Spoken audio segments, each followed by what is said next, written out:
by Jon M. Sweeney. Stories and Sins. An Easter apology to my guineas. Today I boiled your children. I never thought of cooking as anything but love until I saw the eggs drowning in my pot and was amazed by the magnitude of your loss. Selections. This chapter includes portions of essays written for magazines, a commencement address Tickle gave just after 9/11, very personal reflections on the importance of stories of faith and the importance of death and loss, poems, and selections from Greed. Also included here is a complete text of one of her best-selling, most important, and least known works to 21st century readers, the short fiction, The Story of Two Johns.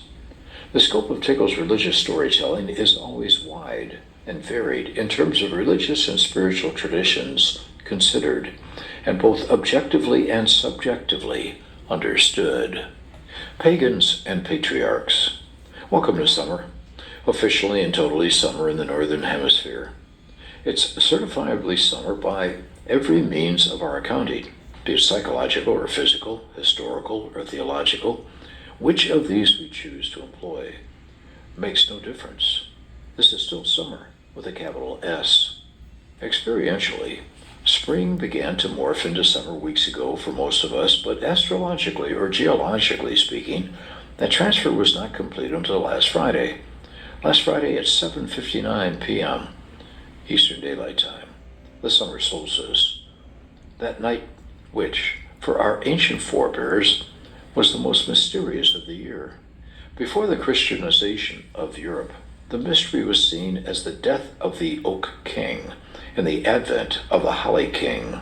It was the slip or rift in time when the earth began to bear down in birth to deliver her bounty. It was the interruption of the ordinary through which the spirits, dressed in new foliage, danced in the moonlight to the devil's tunes. Litha, they called it, and Litha it still is for Wiccans and Neo-Pagans. And Litha, the whole season, will be for them until Mahan. That comes this year just as precisely and on point as Litha did, except in September, not June. For September is the time of the autumnal equinox. While physicists and astronomers may speak in the patois of the sciences, and while Wiccans can speak in the hoary vernacular of their heritage, most of us in this hemisphere speak either not at all or almost not at all about the strange slippage of spring into summer. Those of us who live in the country, as I and my family do, still mark the season, but not so often the sky. Our view is more horizontal than that these days,